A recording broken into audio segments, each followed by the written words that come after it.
तैयारी पूरी है। हर कोई अपनी पकड़ मजबूत बनाने में लगा है, लेकिन जीत तो उन्हीं की होती है जिनकी जड़ें होती हैं मजबूत। बिल्कुल वैसे जैसे सेशा हेयर ऑयल। इसमें है आयुर्वेदिक जड़ी बूटी और शुद्ध गाय का दूध जो बालों को झड़ने ना दे। आइए देखने मेरे साथ भाभी जी चुनाव मैदान में है, सिर्फ और सिर्फ न्यूज़ 18 बिहार झारखंड पर। नमस्कार, प्रणाम, मैं नेहा निहारिका, आपकी भाभी जी। और आपकी भाभी जी एक बार फिर से चुनावी मैदान में निकल चुकी है। और भैया, चुनावी मैदान में अभी मौसम चल रहा है वादों के बौछार का मौसम चल रहा है। अब ऐसे में जानना ये है हमको कि उसमें से कितना वादा पूरा करने का उम्मीद जनता को है और उन वादों से सहमत है कि नहीं जनता। तो शुरुआत सबसे पहले करते हैं और सबसे पहले तो ये जानते हैं कि पूरा लंबा चौड़ा लिस्ट निकला है अभी, है ना? देख ही लिए होंगे, एक नजर तो जरूर देखे होंगे कि लंबा चौड़ा लिस्ट में क्या क्या है।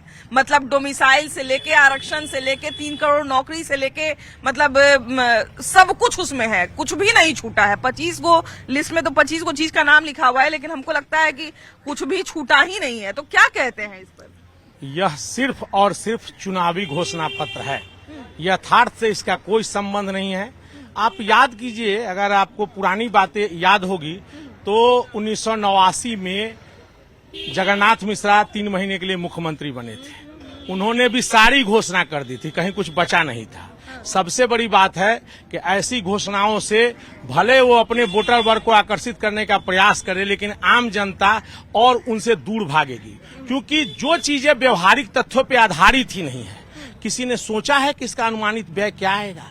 जब तक आप अनुमानित व्यय और उस व्यय के पूर्ति के नक्शे के साथ जनता के साथ नहीं आएंगे, जनता इन बातों पे जरा भी विश्वास नहीं करेगी। अच्छा, लेकिन जो भी उनके टीम में होंगे, जो घोषणा पत्र उनका तैयार कर रहे होंगे, तो उन्होंने कुछ न कुछ तो कैलकुलेशन जरूर किया होगा, कुछ न कुछ तो हिसाब किताब जरूर लगाया होगा। बहुत दिन तक उस पर चर्चा चली होगी और जब जाके वो घोषणा पत्र तैयार हुआ होगा।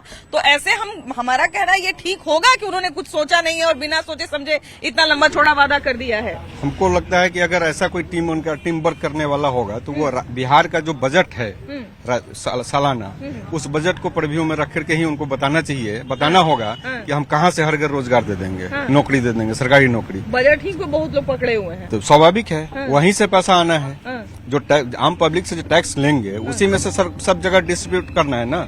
ऐसा तो नहीं है कि कहीं से वो केंद्र सरकार इनको दे देगा या कहीं बाहर से ले आएंगे, ऐसा तो संभव है नहीं। इनको याद आया एक, उसमें हमको जो बहुत अच्छा चीज लगा, या अच्छा चीज कहे या विशेष चीज लगा, कि बिहार को विशेष राज्य का दर्जा भी दिलवाने का वादा किया है उसने। देखिए, ये सारी बातें जो इनका है, देखिए तेजस्वी यादव, या लगता है कि उनका बुद्धि पर पर्दा पड़ गया है या उनको राजनीतिक का ज्ञान नहीं है। उन लोगों को छलने के लिए तरह तरह का बयानबाजी कर रहे हैं, लेकिन बिहार की जनता अब 90 वाली जनता नहीं रह गई है। बिहार की जनता 2025 में आ गई है और विकसित बिहार को देख रही है और विकास का मजा चख चुकी है। इसलिए अब कोई आकर के कुछ कहे, आप जो बात कर रहे हैं कि हर घर नौकरी देंगे, जब बिहार का कुल यूनिट जो है वो 26.5 लाख नौकरी का है, तो ये हर घर नौकरी कहाँ से देंगे?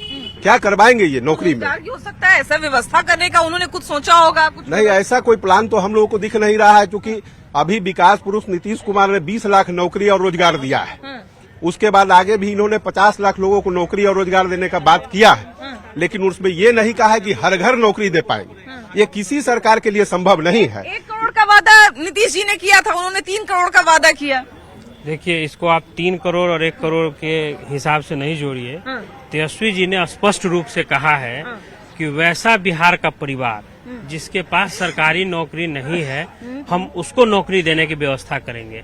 अब लोगों के पेट में दर्द ये हो रहा है कि नौकरी कहाँ से देंगे, वेतन कहाँ से देंगे। अब पूछिए कैसे नौकरी मिलेगा? नौकरी ऐसे मिलेगा, एक साधारण हम उदाहरण लेते हैं। हाजीपुर में सराय टोल प्लाजा है, टोल प्लाजा नेशनल हाईवे के अंदर आता है। उसको पीपीपी मोड पे सरकार जो है वो टेंडर करके किसी प्राइवेट एजेंसी को दे देती है। उस पे जो काम करते हैं उसको 10 से 12 हजार रुपया देता है कंपनी कि आप 24 घंटा में 8-8 घंटा का शिफ्ट बना करके वो कमाओ, पैसा वसूलो, तुम भी लो हमको भी दो। इस तरीके की व्यवस्था है। क्या सरकार अगर चाहे तो उस व्यवस्था को खुद नहीं कर सकती है, वो खुद भी कर सकती है। जब आप मैनिफेस्टो बनाते हैं, इलेक्शन का जब मैनिफेस्टो बनता है तो उसकी पूरी टीम उस पर स्टडी करती है, चूंकि पता है कि बड़े भैया जो हमारे हैं ऐसे छीलने वाले लोग बाजार में बैठे हैं, वो छीलेंगे इस बात को, कहाँ से देंगे। क्या वक्फ संशोधन बिल को जो है वो रोकना या नहीं रोकना किसी राज्य के बस की बात है, या कोई नेता इस पर वादा कर सकता है? नहीं, ये मतलब कि चुनावी लॉलीपॉप है। हाँ। इसमें किसी का ताकत नहीं है कि इसमें छेड़छाड़ करे इसमें। अच्छा, कुछ लोग ये भी कह रहे हैं कि शायद तेजस्वी यादव को ये भी यकीन है कि हम मुख्यमंत्री बनेंगे और हमारे राहुल भैया जो है वो प्रधानमंत्री बनेंगे, तब उसके बाद कुछ संभव हो सकता है। बिल्कुल, अगले लोकसभा चुनाव में यूपीए का सरकार बनेगा और यूपीए की सरकार में इसको लागू किया जाएगा। जो केंद्र से होना है वो तो केंद्र लागू करेगा। इतना वादा कर रहे हैं तेजस्वी जी, अपना लंबा चौड़ा जो वादा किए हैं, तो वो क्या लगता है उस पर यकीन किया जा सकता है? कुछ नहीं किया जा सकता है, सब लोक लुभावन वादा है। हाँ, ऐसा थोड़ी है। कुछ पब्लिक को बुर्बक ठगने वाला वादा है। कैसे कर देंगे, पैसा आखिर कहाँ से लाएंगे? हाँ, तो कह तो रहे हैं कि उसका इंतजाम किया जाएगा। सरकार कहाँ ने से इंतजाम, पैसा छापेंगे, पैसा छापेंगे। भैया, इंतजाम नहीं किया जा सकता है। करने पर कुछ ना पाएंगे। देखिए, हाँ, 10-10 हजार रूपया कहाँ से आ गया था? देखिए, कह रहे हैं ना, पूछिए नीतीश कुमार से। 80 से 2004 तक ही काहे ने नौकरी दिए। तेजस्वी यादव जो वादा का लिस्ट निकाले हैं, उनमें से कितना वादा पे यकीन है, कितना वादा पे शक है? ये सिर्फ चुनावी वादा है और इसमें कोई सच्चाई नहीं है। हाँ, सच्चाई तो ये है कि जो सही मानों में जो नौकरी देने की बात है, वो जो मिनिमम जो है वो चलेगा। लेकिन ये जो नीतीश का सरकार जो चल रहा है, तो विकास का गंगा तो बही रहा। दोनों कह रहे हैं कि हमरा मौका दीजिए, हमरा मौका दीजिए। हम केकरा मौका दें? एनडीए के साथ, एनडीए के साथ बिहार में विकास की रफ्तार, आगे भी बिहार को विकास करना है। इसके चलते एनडीए को वोट देना है। उन्हें तेजस्वी जी कह रहे हैं तेज रफ्तार। तेजस्वी कहा कहेंगे, तेजस्वी की अपना भरे से छुट्टी है उनको, अपना माल बनाने से उनको छुट्टी है? नहीं है, नहीं है। ऐसा थोड़ी है भैया। एनडीए सरकार, फिर से एनडीए सरकार। एनडीए सरकार हम काहे लाए? माने विकास हुआ है, विकास हो रहा है, हर घर में विकास हो रहा है। विकास है। अब ऐसा एनडीए कर दिया कि 12 बजे 1 बजे रात के हर जगह बेटी बहन सगरों घूम रही है। अब तो चाहिए शांति ना, अब जनता को क्या चाहिए? तो इतना दिन भैया रहा ना एनडीए सरकार, तो अब नया आदमी अगर मौका मांग रहा है तो क्या दिक्कत है मौका देने में? हम मौका मिलना चाहिए ना मौका। हाँ, तो इस बार क्या लगता है, क्या माहौल बन रहा है बिहार में? बिहार में तो महागठबंधन का सरकार बनने जा रहा है। का माहौल बन रहा है ना। चलिए अब जरा कैलकुलेट करते हैं ना। अब दोनों लोग को तो हम लोग देखवे किए हैं, है ना, उनको भी देखे, इनको भी देखे हैं। क्या लगता है पलड़ा किसका भारी है और क्यों भारी? पूछ रही है, प्रदेश स्तर पर सरकार की बात कर रही है, तो एक तो कि लाठी गोली वाला सरकार लालू जी के समय में था। ऐसा थोड़ी है। तो तेजस्वी कहते हैं कि हमारे पिताजी के समय में क्या हुआ उससे हमको लेना देना नहीं है, हम एक नया सरकार बनाएंगे। जैसे देखिए, नया सरकार बनाइएगा तो स्वास्थ्य, शिक्षा, रोजगार के लेकर बात कीजिएगा, लेकिन अनर्गल मुद्दा लेके चल रहे हैं। इतना लंबा चौड़ा मैनिफेस्टो लेकर आए हैं, उसमें हर परिवार को नौकरी देने का वादा कर रहे हैं। पूरा लंबा चौड़ा वादा, जीविका दीदी का सरकारी नौकरी कर देंगे, पेंशन से लेके महिला से लेके बुजुर्ग से लेके सब कुछ का वादा किए हैं। तो इस वादा पे यकीन नहीं किया जा सकता है? बिल्कुल यकीन किया जा सकता है, यकीन करने वाली बात है। मोदी जी आए थे, किस बात को कहकर सत्ता में आए थे? आज के दौर में जितने गुंडा माफिया, जितने भी इनके नेता हैं, सबसे ज्यादा कौन है? सबके पास किसके पास ज्यादा पैसा है? भाजपा के लोगों के पास पैसा है, सबसे ज्यादा भाजपा के लोग कम पैसा है। आप देख लीजिए ना, टॉप में। अच्छा, तो एक बात बताइए, तो तेजस्वी और राबड़ी देवी हो गई या लालू यादव हो गए, 3 लोगों पे किस चीज का केस चल रहा है? देखिए, केस चल रहा है, कम से कम ठीक है। अगर जो कुछ गलती है तो पकड़ा जाएगा, वो सजा होगी। अभी सजा हो गया, अरे हो गया ना, वो भुगत रहे ना। तो पूरी तरीके से भाजपा गुंडे माफियाओं की सरकार है और इनके खिलाफ जो बोलेगा उसको ये निपटा देंगे। इनका कहना है कि जो बीजेपी में जाता है वो अच्छा रहता है, बाकी सब पर केस करवा देते, बाकी सबको फंसा देते हैं। देखिए, ये अपना पार्टी पॉलिटिक्स से ऊपर उठ के अगर बात कीजिए तो अगर हम लोग यहाँ भारतीय जनता पार्टी अगर नहीं होती तो हमको तो लगता है कि कोई पत्रकार या इलेक्ट्रॉनिक मीडिया भी नहीं आ पाती। ऐसी स्थिति थी बिहार में। अब विकास कैसे नजर नहीं आ रहा? स्थिति क्या थी बिहार में? बिहार में पहले गाड़ी नहीं चलता था। गाड़ी चलता था, बेर डूबे के बाद कोई निकलता था घर से जी। ये सब तो पटना में गोली आरजेडी का समर्थक, आरजेडी के समर्थक कहते हैं कि ये सब बीजेपी और एनडीए का हम लोग भुक्तभोगी हैं उसका। हम उस दौर में हमने 7 युवाओं, हमने 7 भाइयों को खोया है। बिहार में नीतीश कुमार जो खर्च किए हैं मैडम, आज जितना शांति से बिहार है, आप मीडिया वाला पहले चलता था इतना निर्भीक होकर। अच्छा ये बताइए, हम तो इस दौर में पत्रकारिता कर रहे थे, इसी दौर का देखेंगे। आप हृदय पर हाथ रख के बोलिए कि आपका जितना शांति नीतीश के राज में है, लालू के राज में आपका शांति था। लालू जी के राज में देखे थे, हम कैसे कहें? लालू जी के राज में हम नहीं देखे थे, हम न देखे। सुने हैं ना, सुने हैं तब कैसे विश्वास करें? तो सुन रहे ना कि क्या लालू जी का था पहले राज में। क्या ऐसा करते थे कि हम उस पर विश्वास नीतीश करें? जी के राज में महिला स्वतंत्र हो गई लोग। काला पानी का सजा था पहले महिला को, लालू जी के रिजल्ट में क्या था? काला पानी का सजा मिला था क्या महिला को? आज भी किसी सरकारी विभाग में एसएल लीव मिलता है, किनके रीजन में लागू हुआ था कि नहीं? प्रथम बिहार की महिला मुख्यमंत्री कौन बनाया था? लालू यादव। महिला की सम्मान कितना दिया? एक बार बताइए आपने। भैया सुनिए ना, और है। आप ही की बात हम आप ही की लालू यादव बिहार के महिला मुख्यमंत्री बनाए तो काहे ना आउ यादव समाज न था? अपना पत्नी के जब कोई न था बिहार में सामर्थ्य रहेगा, आप में सामर्थ्य रहेगा, अरविंद केजरीवाल में सामर्थ्य था, तब न कांग्रेस और भाजपा को हरा के गद्दी पे बैठे। सामर्थ्य है तो बैठिए। महिला मुख्यमंत्री वाला ये बात। हाँ, जात पात से ऊपर उठ के बात जात पात से ऊपर कहाँ उठे हैं? जात पात से ऊपर उठ के ही बात कर रहे हैं। 1 करोड़ बिहार में है, दूसरे समाज से उठाकर बना देते। अरे महिला मुख्यमंत्री तेजस्वी लालू यादव बनाया, और कहाँ कोई बनाया? वो तो ठीक है, बट अभी नीतीश जी का सरकार है तो बहुत अच्छा सरकार है, और फिर आएगी एनडीए का एक मौका मांग रहे तेजस्वी जी, दे देना नहीं? नहीं, खराब हो गया। आप तेजस्वी जी नहीं आएंगे। भैया आप कहाँ से हैं? मैं अभी यहीं सैदाबाद गांव से हूँ। क्या नाम है आपका? ब्रिजलाला। जी तो आप ये बताइए क्या करते हैं? मैं अभी दिल्ली यूनिवर्सिटी में पढ़ता हूँ, ग्रेजुएशन 3rd ईयर में। क्या बात, बहुत बढ़िया। तो आप मतलब वहाँ पे किस चीज की पढ़ाई कर रहे हैं? हिंदी ऑनर्स के भी स्नातक कर रहा हूँ, ग्रेजुएशन। और वही मैम। जी मैम। तो ये बताइए कि आपकी राजनीतिक समझ क्या कहती है, इस बार बिहार में क्या माहौल बन रहा है? मैम, मेरी राजनीतिक समझ है कि यहाँ पे बिहार के जो चुनाव है, बिहार के मुद्दों पर नहीं लड़ी जा रही है। यहाँ आप देख सकते हैं जो हिंदुत्व के ठेकेदार हैं वो कह रहे हैं कि भाजपा को जीतना चाहिए, और सभी जैसे आप जो जातियों में बट गया है राजनीति, इससे हम मुक्ति चाहते हैं। और आप देखेंगे कि बिहार में ये मुद्दा नहीं है कि जो रोजगार है या भ्रष्टाचार है मुक्ति हो जाए। इसमें ये मुद्दा महत्वपूर्ण है कि किसका बेटा मुख्यमंत्री बने, या किस विचारधारा के लोग, हिंदुत्व के विचारधारा के लोग बने, या 20 साल पुरानी बातों, गड़े मुर्दों को उखाड़ने का प्रयास किया जा रहा है। तो राजनीति का क्या करिएगा? राजनीति का तो नियम यही है कि जो हमारे विचारधारा का आदमी है हम उसको वोट करेंगे। राजनीति तो विचारधारा पे ही है। मैम, इस बात से मैं सहमत हूँ, लेकिन विचारधारा होना चाहिए, लेकिन विचार महत्वपूर्ण है। हिसाब से कौन कौन सा मुद्दा है जो अभी बिहार के पॉलिटिक्स से छूट रहा है, जो अभी नेता नहीं उसका नाम? मैम,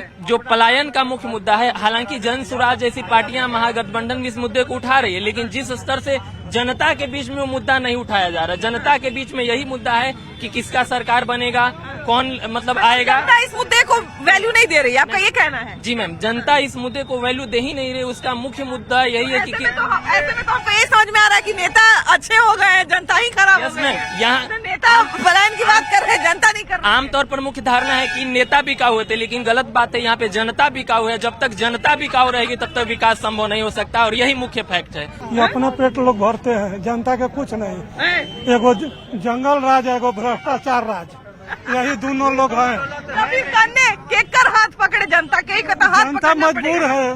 तो अभी अब फिर से चुनने का बारी आ गया है। अभी जो बढ़िया, जो सबसे सामने बढ़िया है वो बढ़िया है, बाकी भविष्य पर विश्वास नहीं और जो मौका मांग रहे हैं उनको मौका देने में क्या दिक्कत है? जब तक जनता जो है जातियों के आधार पर अपने नेता को चुनेगी, अपने प्रतिनिधि को चुनेगी, तब तक विकास मुझे नहीं लगता कि पॉसिबल है। किसको कहा जाए? कोई ऐसा पार्टी दुनिया में नहीं है जो जातिवाद और परिवारवाद से बचा हुआ है। सारे पार्टी में ये चीज हो रहा है। ऑल इंडिया में जातिवाद है, हो रहा है। बिहार में परिवारवाद, जातिवाद सब पार्टी में है। ऑल इंडिया है कि नहीं?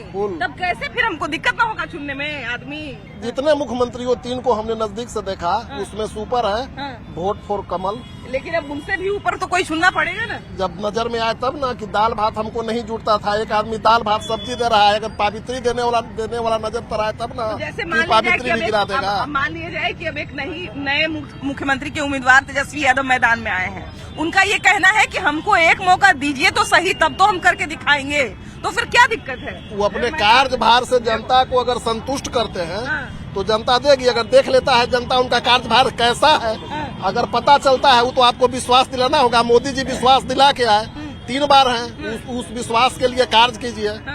एनडीए ने अपने मैनिफेस्टो में तो कह दिया कि हम 1 करोड़ नौकरी देंगे, हम हर शहर में जो है वो एक मेडिकल कॉलेज बनाएंगे, हर जिले में जो है वो इंडस्ट्री लगाएंगे। कितना भरोसा किया जा सकता है?